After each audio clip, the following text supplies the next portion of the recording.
Hello, if you're watching this video, that means you are either a student in my physics class or you're a parent of a student in my physics class. My name is Mr. Graves, and this year physics is going to be taught by something called the flipped classroom model. In this video, I want to explain a little bit of how this is different than what you're used to and how you can be successful with this class and how the class will run. All right, so a flipped classroom is kind of what you should consider a traditional classroom in reverse, thus the flipped aspect of it. For homework, the students are going to complete a video assessment, which contains a 10 to 15 minute video. And I'll show you the video in just a moment. Video assessments can be found on the class website and the Google Classroom, which I'll also show you in a moment. And the students, besides finding them on the website and the classroom, can also get them via remind text. And because they are Google format, they can be used on their cell phones. Now let me show you what an assessment looks like. So this is an example of one of the video assessments. In fact, it's the first one from the physics class. The first part talks about what sections of the textbook will be covered. I do encourage reading of the textbook along with the information provided on the video. So they fill in their basic information, name and their period. Then they have a video that they will watch. And then based on the video, they can answer these multiple choice questions for that information.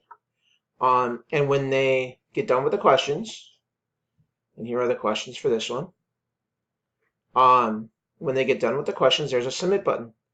And if they score 80% or better, they're done. They've shown that they understand the information on this particular assessment and they can move on. If they do not score 80%, they need to watch the video and do the assessment again.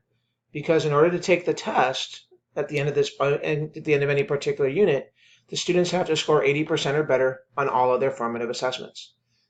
This actually shows that they're preparing for the exam. And they can take these as many times as they wish, as many times as they need. They can also use this to review.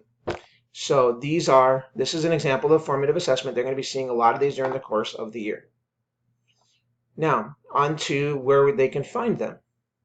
As I mentioned earlier, they can have the option of getting a remind text sent home, where they can get a link straight to the assessments.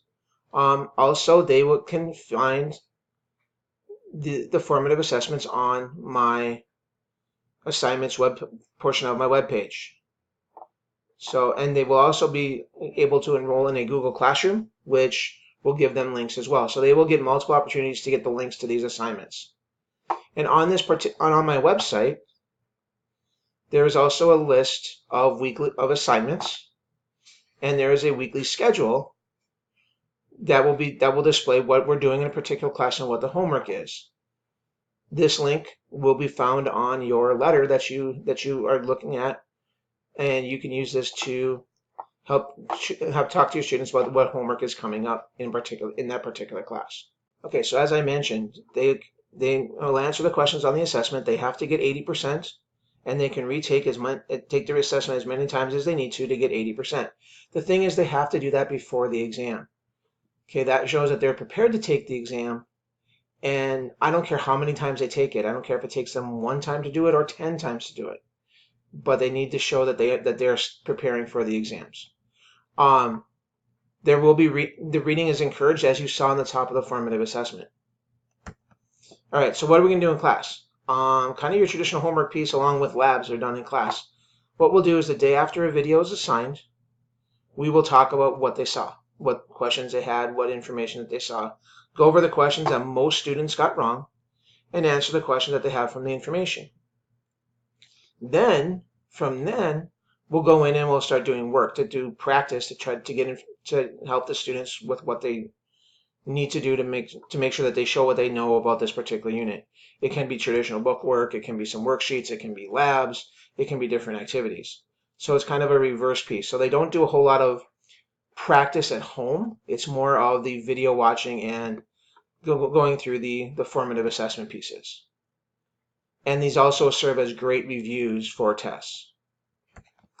All right, so kind of just a little visual of how the classrooms are different. In a traditional classroom, all the information was delivered by the instructor and the kids would do homework at home. The flip, we kind of do it backwards. they're given some information at home that they're expected to know or expected to be exposed to and have questions on before they come to class. So it's kind of backwards, and in class they can work and we can do some activities. Okay, so how can the parents help?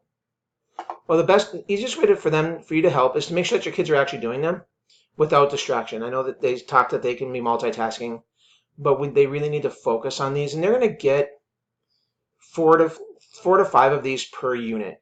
One, maybe two a week. Okay. Look over their notes and see if you can understand what they're taking for their notes. Encourage them to watch the videos and rewatch them if they need to. A lot of times we get, how can my student study for an exam and prepare for an exam? Oftentimes it's going back and rewatching the videos where the information is presented. More ways. If you want to, the videos, you can watch them.